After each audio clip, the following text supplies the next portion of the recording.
1절로 2절 말씀입니다.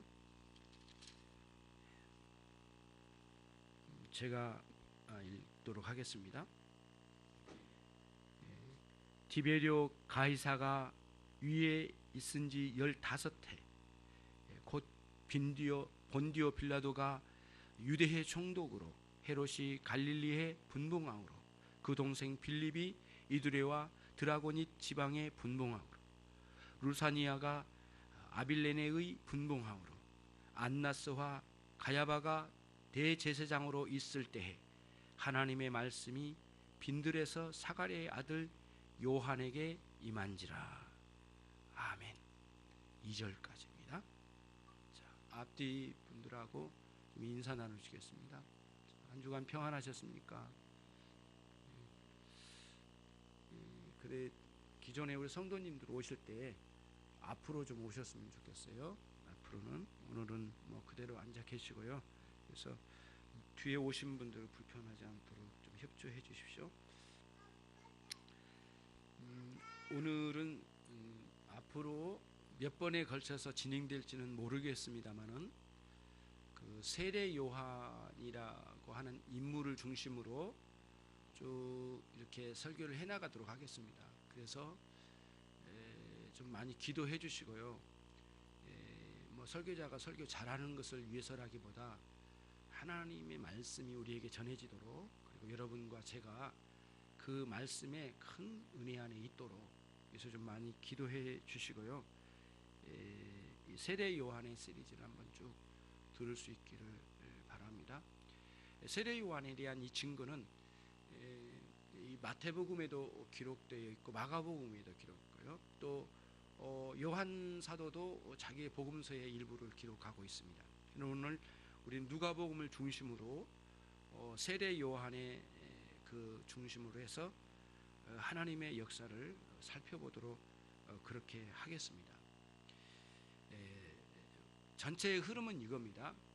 가장 어두운 시기에 하나님은 어떻게 우리에게 역사하시는가. 오늘 말씀을 통해서 보면 알겠지만 그 말씀을 통하여 역사하시는 하나님, 그럼 말씀으로 역사하시는 그 하나님 앞에 우리는 어떻게 반응해야 되는가, 주로 그런 내용으로 오늘 말씀을 듣도록 하겠습니다. 1절 안에는 이 당대의 정치적인 상황입니다. 그래서 로마의 황제, 제2대 황제입니다. 우리가 세계사를 배울 때는 디베리우스라고 이름을 배웠는데요. 여기서 성경에서는 디베리오라고 하는, 이렇게 기록되어 있죠. 디베리오라고 했는데 디베리오 가이사, 로마 제국의 제2대 황제입니다. 1대 황제 다음으로 친아들이 아니었고 양자였는데 이렇게 입양을 한 것 같습니다. 양자로 받아들였는지 아무튼 얼굴은 되게 못생기고 이게 막 굉장히 험악한 얼굴을 가진 사람의 특징이었다고 그래요. 여러 가지 약점이 있었는지는 모르겠지만 아주 그 황제로 지낼 때 가면 갈수록 포악해져 간 사람 중에 한 사람이 디베리오였다고 해요. 아주 완악해서 가장 가까이 있는 사람들을 무수기로 많이 죽였던 사람이 이 디베리오였고요.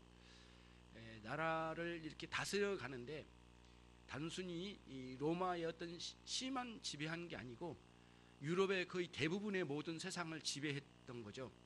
문명의 도시로 떠오르는 곳은 거의 지배를 했던 거거든요. 그러니까 세상을 다 지배한 거죠.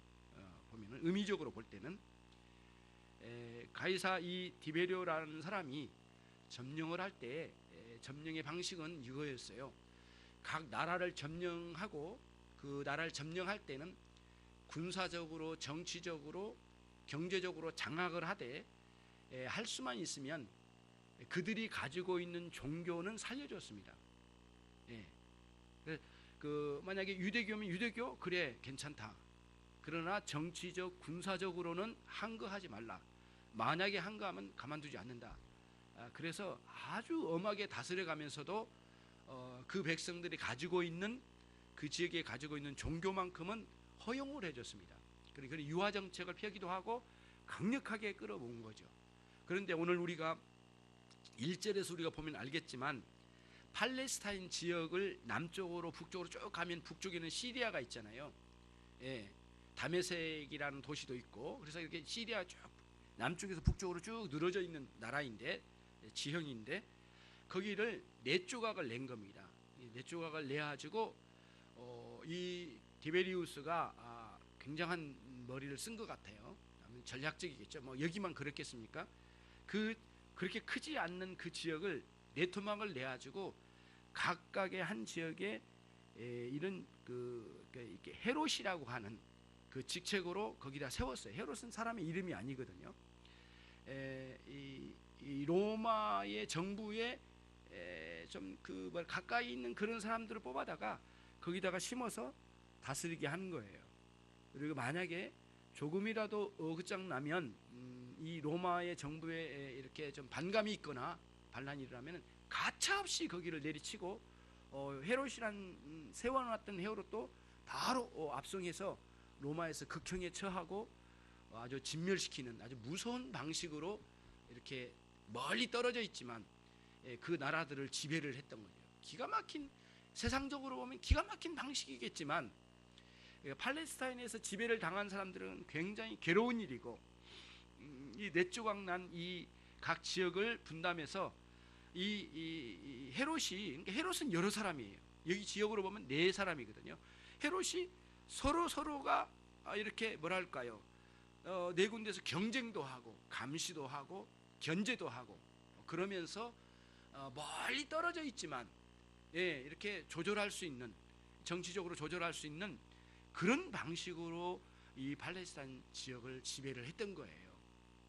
이 로마 정부가 아주 굉장한 머리를 쓴 거죠.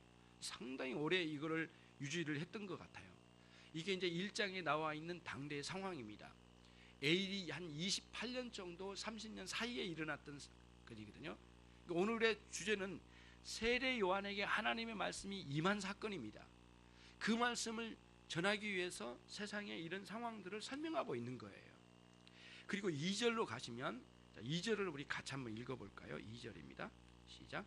안나스와 가야바가 대제사장으로 있을 때에 하나님의 말씀이 빈들에서 사가랴 아들 요한에게 임한지라.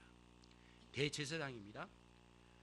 대제사장은 이 레위 계열에 있는 제사장 계열이죠. 그리고 아론의 직접적인 후손들이죠. 그렇죠? 아론의 후손들만 이 대제사장 계열에 올라갈 수가 있었던 거예요. 역사적으로 보면은 이제 여러분, 아론은 네 아들이 있었지만 두 아들은 아주 빨리 죽었어요. 범죄 가운데 거의 술에 취했을 가능성이 많아요. 왜냐하면 술 이야기가 바로 뒤에 나오거든요. 이 하나님이 원치 않는 불을 가지고 제단에 접근했다가 그 화염에 휩싸여서 그 자리에서 즉사해서 죽었습니다. 아주 무서운 사건이 광야에서 있었습니다. 아론의 두 아들은 죽고요, 두 아들만 남았는데 또 한 아들의 계열은 여러분이 아신 것처럼 그 한나의 아들이 사무엘이었죠. 사무엘 등장할 때에 제사장이 엘리 제사장이었습니다. 엘리 대제사장이었거든요. 엘리 제사장이 대제사장이 있는데 그때 엘리 제사장이 죽고 엘리의 제사장의 아들도 그 자리에서 죽었습니다. 무슨 말씀을 드리려고 하냐면은 아론의 계열이 끊긴 거예요. 자, 그러면 한 아들만 또 남았겠죠. 쭉 이렇게 이어져 오다가 예수님 오시기 그 직전에 아론의 계열이 또 한 번 끊깁니다. 그러면 이제는 아론의 계열이 있겠어요, 없겠어요? 없죠. 이제는 이 세상이 전무하죠. 그리고 진정한 대제사장이신 예수 그리스도께서 이 땅에 등장하신 거예요.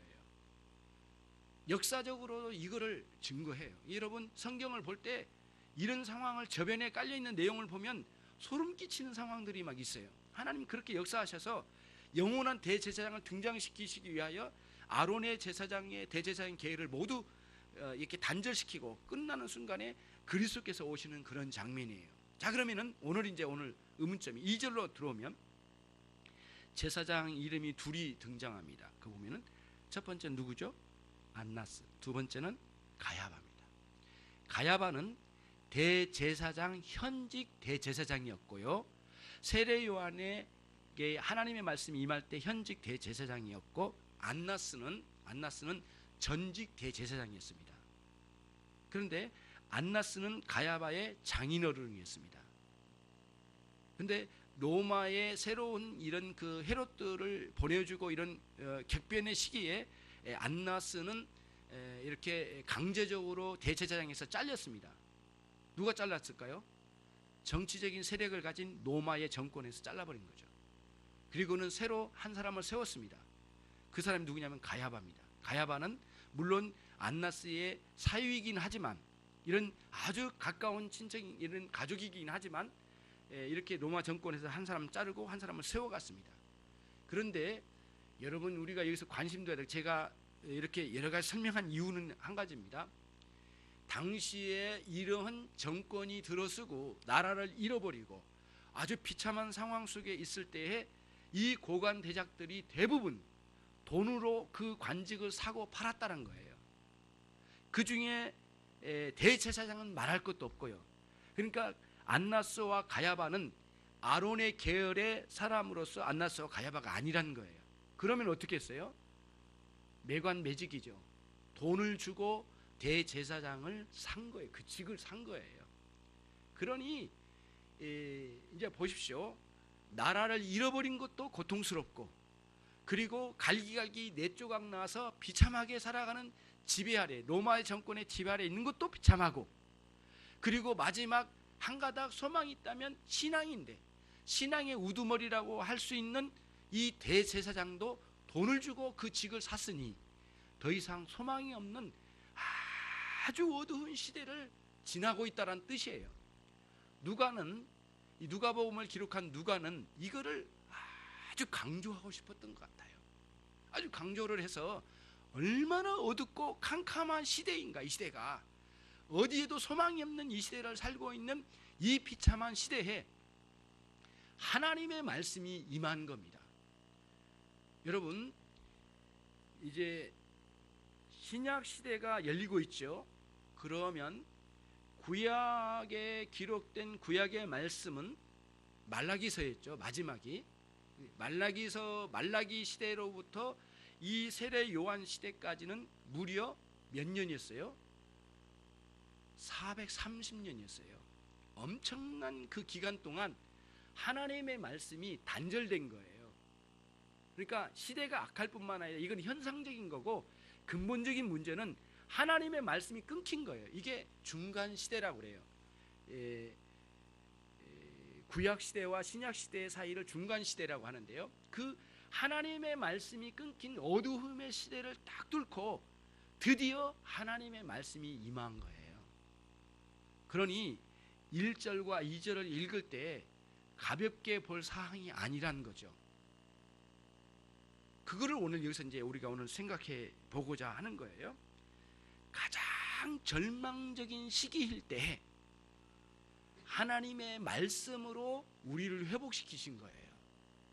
여러분과 저의 가정 그리고 우리가 섬기는 회사, 사업장, 개인적인 신앙, 사람들과의 관계 가장 어렵고 힘든 그때가 하나님께서 찾아오시고자 하시는 사인을 주시는 시기라고 생각하면 맞아요.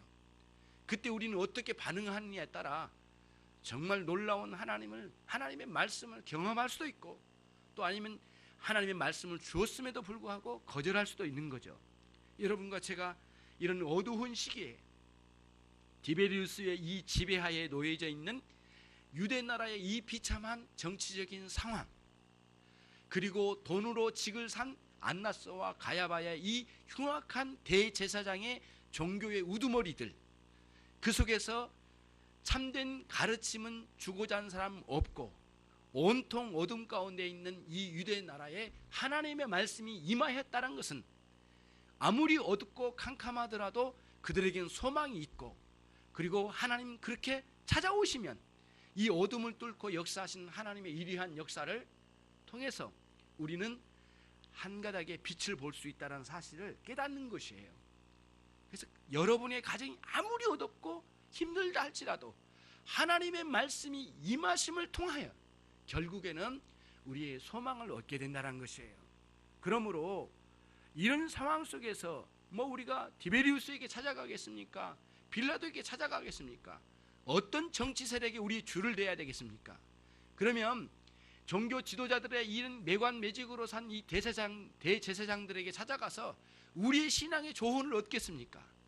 이 시대에, 이 어두운 시대에 여러분은 답을 어디에서 얻겠습니까? 결국에는 하나님을 직접 대면하지 않으면 안 된다는 것이에요. 그게 오늘 본문의 말씀의 핵심을 꿰뚫고 지나가는 그런 내용이에요. 우리는 관심도 많고 생각할 것도 많습니다. 두루 보면은 보이는 것도 많지만 여러분 용기를 내어서 이걸 다 걷어내버리고 오로지 하나님만 대면하고자 하는 마음을 품게 된다면 하나님 여러분 외면하지 않으실 겁니다. 빈들의 외로이 하나님을 구하는 요한에게 찾아온 하나님의 말씀이 여러분 가운데 동일하게 임하기를 주님의 이름으로 축원합니다. 그게 여러분과 저에게 소망입니다. 다른 게 아닙니다. 그런 말씀입니다. 오늘 1절 2절의 말씀에 그를 여기에 말씀하고 싶었던 겁니다. 예. 누가는 이런 기록을 통해서 이거를 간절하게 이거를 전하고 싶었던 것이죠. 또 한 가지가 있습니다. 본문 1절과 2절에서 우리가 얻는 유익은 이거예요. 사람들은 말해요. 예수가 어디 있느냐? 예수 뭐 믿냐? 그게 사실이냐? 역사의 기록이냐? 기록까지 믿겠지만 이런 식으로 말을 하죠. 나는 예수를 진짜 계시는지 아니 계신지 나 몰라서 못 믿겠다. 이런 식으로 변명하는 사람들에게 누가는 크게 항변하고 있는 것이에요.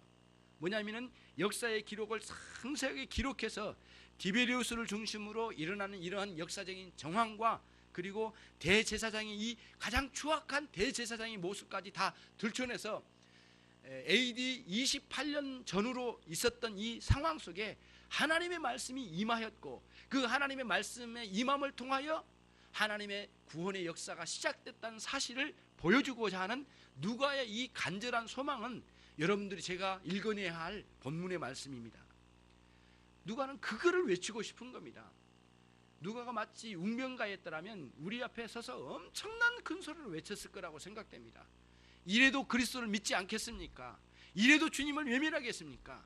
여러분은 무슨 변명으로 예수님을 거절하겠습니까? 이런 식으로 외쳤을 가능성이 많아요. 누가는 그런 의미로 1절과 2절의 말씀을 통하여 여러분과 저에게 주시고 계신 것을 우리가 생각할 수 있는 것이죠. 한 가정이 그리스도 앞에 돌아오는 것은 어떻게 합니까, 여러분? 어느 순간에 가족이 10명이 있어요. 10명에게 확 뭔가 뒤집어져서 뭔가 사건이 일어나서 사람들을 변화시키고 가정을 구원합니까? 천만의 말씀입니다. 그런 일은 일어나지 않습니다. 일어난 적도 없고 앞으로는 일어날 수도 없습니다. 일어나지도 않습니다. 하나님 그런 방식이 아닙니다. 제일 먼저 그 가족의 그리스도인 한 사람을 하나님 바라보고 계시죠. 그래서 그 그리스도인의 마음에 하나님의 말씀의 역사가 일어나게 하시고 그의 영혼을 뒤집으신 거죠. 인격을 새롭게 하시고 그리고 죄악을 떠나서 하나님을 열망한 그 사람 속에 찾아온 그 말씀의 능력으로 역사하셔서 결국엔 그 가정을 한 가정을 구원하신 거예요. 그러니까 여러분 난로를 좀 꺼줬으면 좋겠네요. 여러분 이런 생각을 하시면 안 됩니다. 내가 먼저 예수님 믿기 시작했어요. 그랬더니 눈 떠 보니까 자꾸 모자라고 부족하고 죄가 많은 우리 남편과 아내가 보입니다. 예. 그럴 때는 하는 말이 그래요. 너무 쉽게 속단하는 거예요. 하나님 저 남편 고쳐주세요. 하나님 이 인간 고쳐주세요. 그럼 우리 가정 다 구원받겠어요. 이 인간 걷어주세요. 이런 식으로 자꾸 보는 거죠. 하나님 그런 방식이 아니라는 거예요. 하나님 보세요. 여기 보면 디베리우스를 뒤집었습니까? 뭐 어떤 헤롯을 갖다 뒤집었습니까? 여기 그런 단 하나도 나오지 않거든요. 예. 가야바를 안나스를 뒤집었습니까? 그들을 회심시켰습니까? 하나님은 그들을 그대로 놔두신 거예요. 그런데 하나님을 가장 먼저 갈망한 한 사람 요한 사도에게 아니 세례 요한에게 그 말씀을 부어주신 거죠. 이것이 오늘 핵심이에요, 여러분. 그러니까 가정에서 내가 먼저 예수님 믿는 여러분이시라면 여러분은 이제 생각을 해야 돼요. 한 사람의 세례 요한과 같이 빈들로 나가셔야 돼요. 그리고는 거기서 하나님의 말씀이 임함을 경험하셔야 되는 거죠. 내가 변하고 내 영혼과 마음의 변함을 통하여 내 영혼이 새롭게 되어지고 난 뒤에 인격의 새로운 변화를 갖고, 그리고 내가 이 변하지 않는 가족들을 끌어안고 인내하며 오래 참으며 진리의 말씀을 전하고자 하는 마음으로 서야 됩니다. 그런 각오가 있지 않고는 성경적 원리로는 결국에는 우리 가정 구원받을 수 없어요. 여러분은 어찌 보면 어떤 면에서는 여러분의 가정에 가장 앞장서온 선지자예요. 여러분 가장 앞장서 사도와 같은 사람들이죠. 그런 관점으로 우리 가정을 보고 어둡고 칙칙한 이 시대를 지나면서 여러분 무슨 생각을 하십니까? 누가 이 세상을 변화시키겠습니까? 예. 주님 오신 날까지 이건 흐름은 깨지지 않습니다. 계속 어렵습니다. 계속 악은 창출되고요, 계속해서 이런 일이 일어나겠습니다. 언제까지 이런 것에 대하여 투덜거리며 불만을 품고 문제가 있다라고 늘 이렇게 아우성치며 살다가 세상을 보내겠습니까? 그런 방식으로 세상 변하지 않는다는 거예요. 이 어둡고 캄캄한 디베리우스 시대에 이 시대를 확 뒤집을 수는 뭐냐면 그리스도께서 하나님의 말씀으로 세례 요한 한 사람에게 부어주신 말씀을 통해서 이 세상을 변화시켰다는 이 원리를 따라서 여러분과 제가 큰 은혜를 받고 그 하나님의 말씀을 통하여 새롭게 변하는 우리가 되어야 되겠어요. 여러분 빌립보 감옥소에 있죠. 이 간수가 얼마나 간절한 상황으로 부르짖었는가 여러분 아시죠? 그 바울과 실라가 그 무너지는 감옥소에서 서 있을 때 그 이 간수장이 막 외쳤잖아요. 어떻게 하면 내가 구원을 얻으리까? 그때에 바울 사도가 거기서 선포한 내용이 뭐냐면 주 예수를 믿으라 그랬거든요. 한마디로 말하지는 않았을 거예요.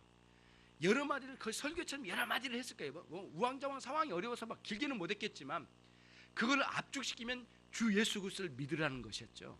그러면 너와 그다음 뭐죠? 너의 가정이 구원을 얻으리라 이렇게 되는 거죠. 순서가. 그런 원리를 오늘 이 말씀 속에서 우리가 생각하고 정리해서 우리가 적용해야 할 줄 알아야 되겠습니다. 본문 말씀은 그런 의미의 내용이 되는 것이죠. 두 번째로 이제 갑니다. 거기 이제 2절을 보시면 이런 거죠. 하나님의 말씀이 빈들에서 사가랴의 아들 요한에게 임한지라 그랬습니다. 사가랴는 요한, 세례 요한의 아버지였죠. 여러분 우리가 알고 있는 것처럼 이 사가랴는 그 직책이 뭐였죠?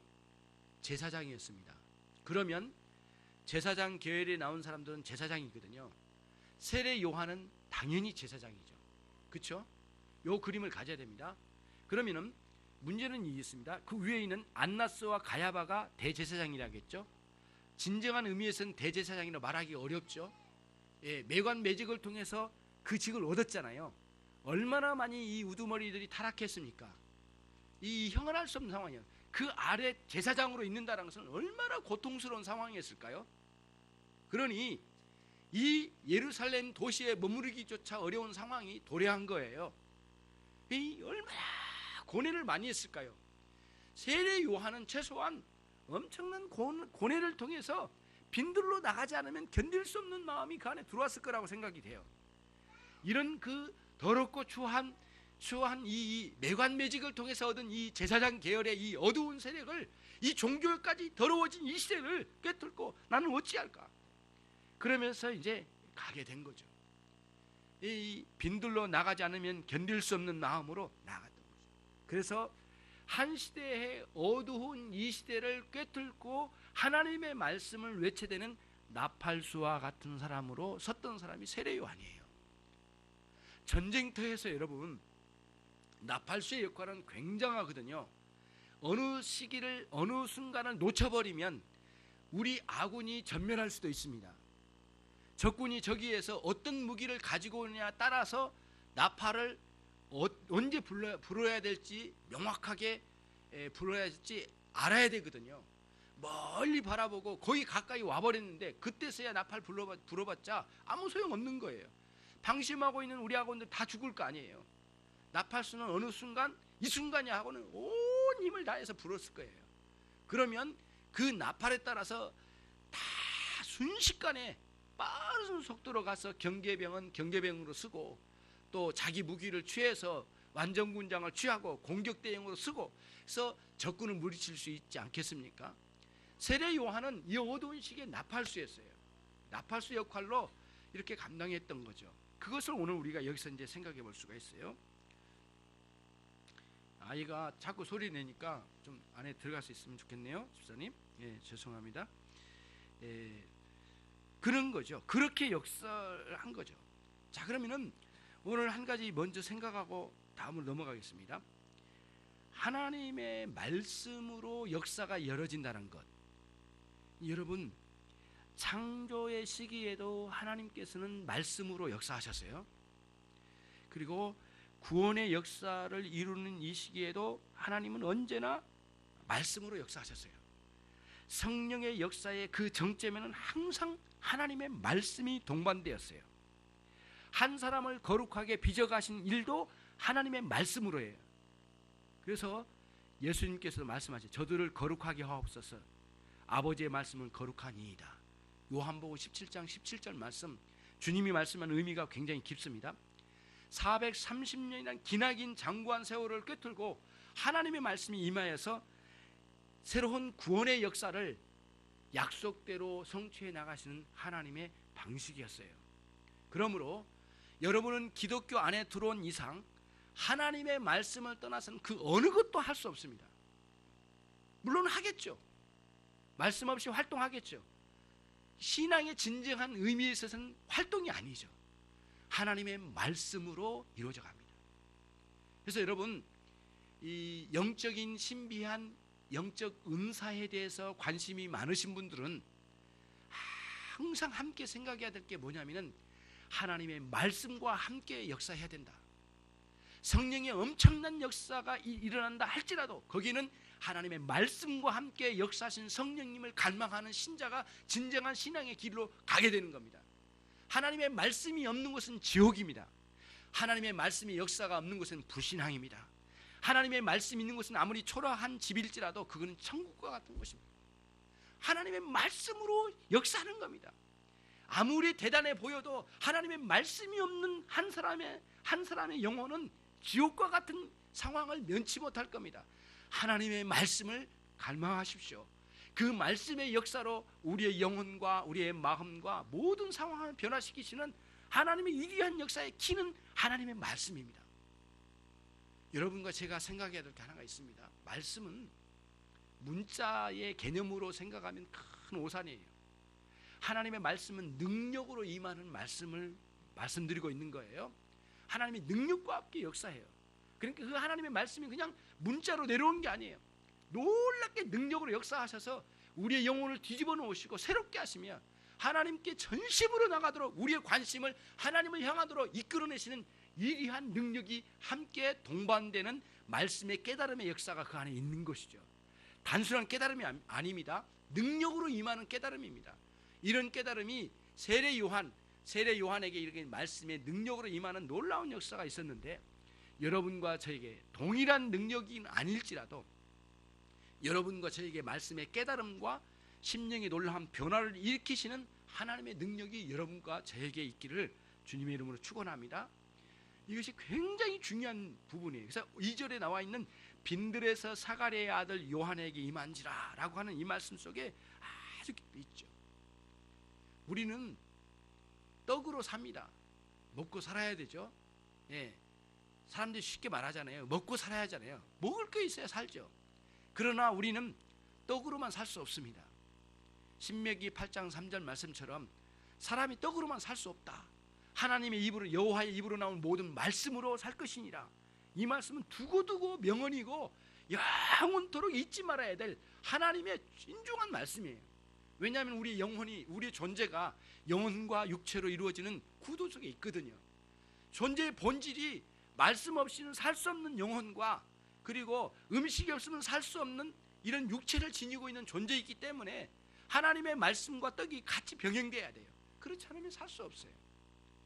그런 의미로 오늘 우리가 정말 말씀을 떠나서는 살 수 없다는 것, 아무리 화려한 예배당일지라도 하나님의 말씀이 없는 곳이 무슨 예배당입니까?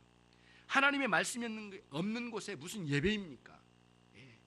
정말 여러분과 제가 꿰뚫어 볼 수 있어야 되겠어요. 예수님 말씀하셨어요. 예.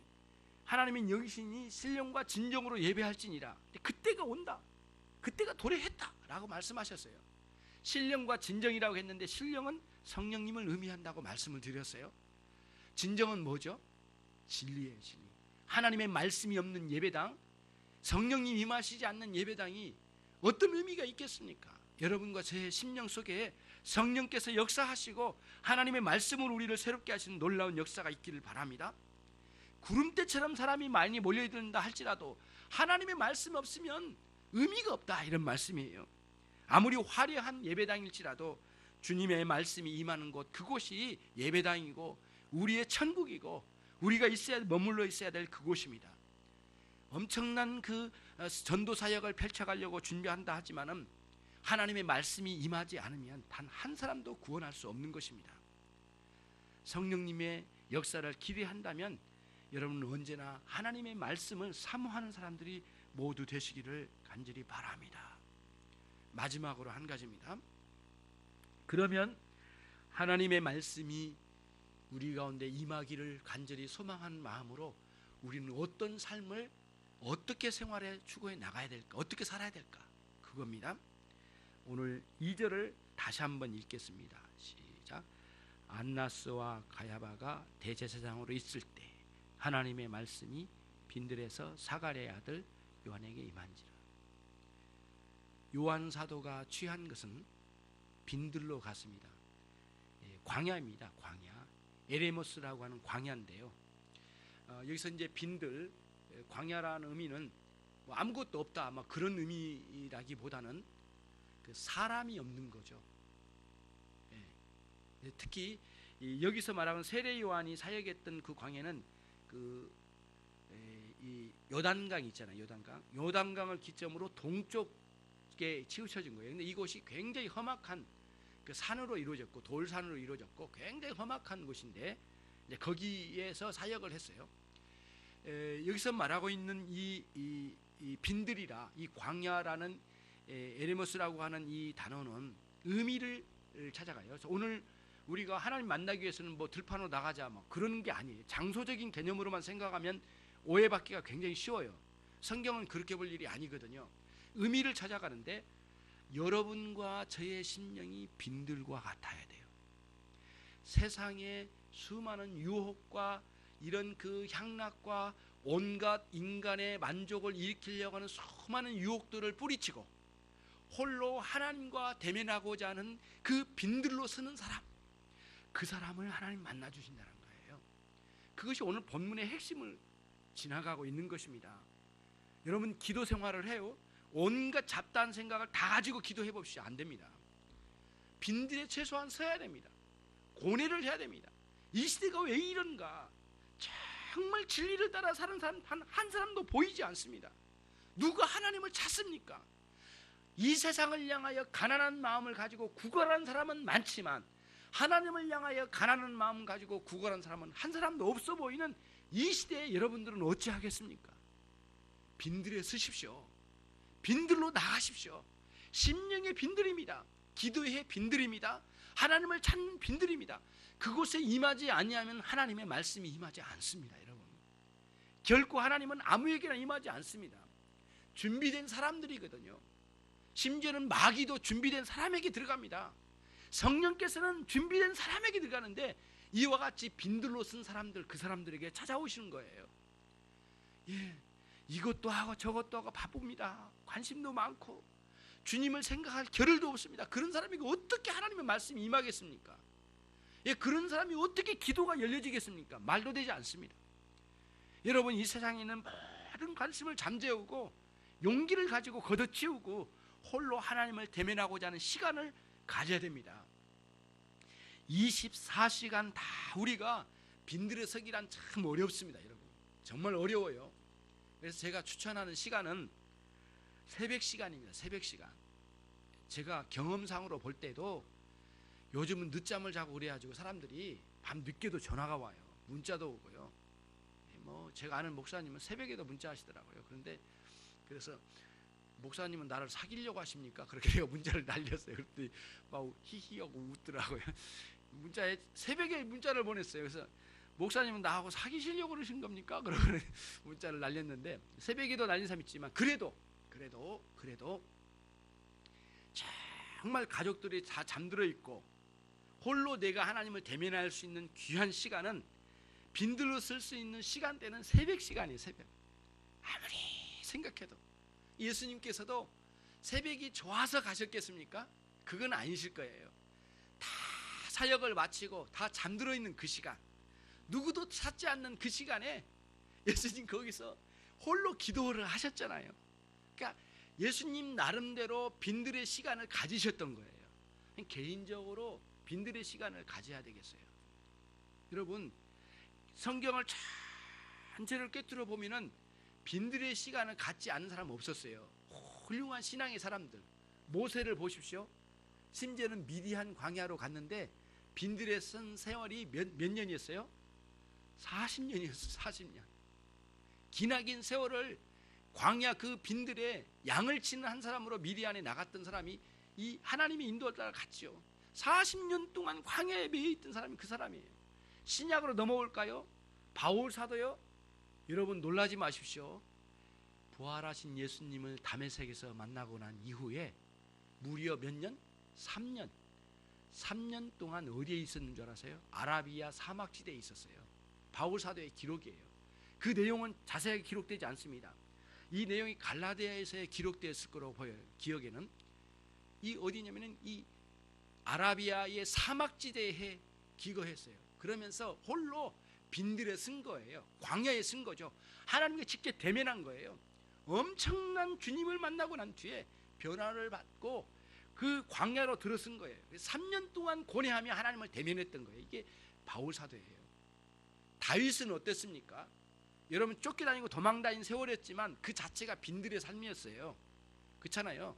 사울왕이 핍박해가지고 막 도망다녔잖아요. 이절이. 심지어는 뭐 블레셋 나라까지 도망가했잖아요. 그 참 비참하잖아요. 망명자로서의 신분으로 도망갔던 사람이 다윗인데 빈들에 쓴 거예요. 그 속에서 막 도망다니면서 한 번도 제대로 편한 잠 잘 수 없었거든요. 예, 그런 빈들의 세월을 보냈던 사람이 다윗이었어요.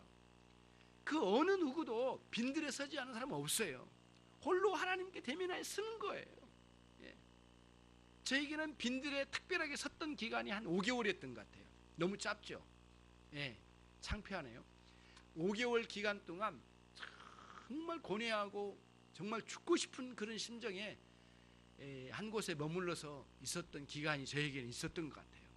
신앙의 사람들은 빈들에서 하나님을 대면하는 그런 기간들이 있습니다. 여러분들이 이런 관점으로 빈들로 나가십시오. 너무 관심이 많아요. 세상에 찌들어 있고요. 그리고 또 하는 말이 이 세상 불평만 해요.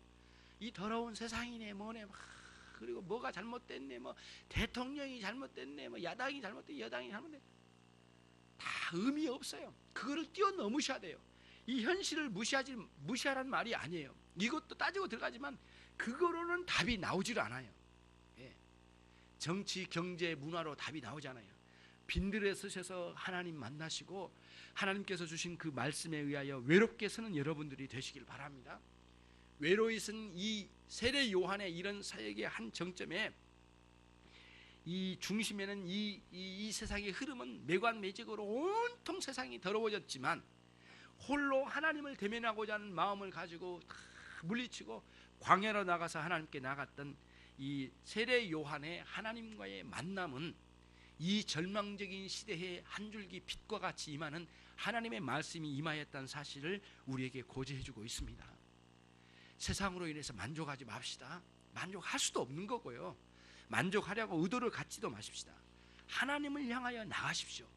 그리고 심령의 가난한 자에겐 복이 있다고 말씀하시고 천국이 저희 것이라고 분명하게 주님 말씀하신 의미는 하나님을 향한 갈망이 있는 사람 속에 하나님의 나라의 임함이 있다는 사실을 보여주고 있거든요. 여러분과 제가 이제 광야로 나가는 우리 심령의 광야, 그렇죠?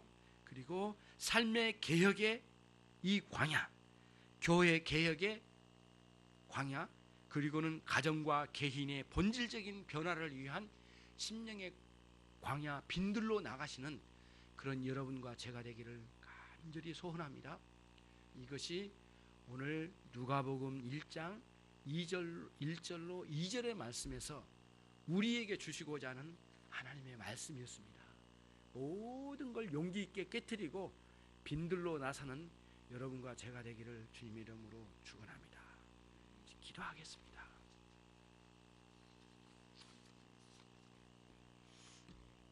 우리 시간 같이 기도하겠습니다. 하나님, 오늘 말씀에서 우리에게 주신 말씀이 빈들로 나가라고 말씀해 주셨는데 저에게 은혜를 주셔서 참으로 놀라운 은혜가 있게 하옵소서. 기도하겠습니다.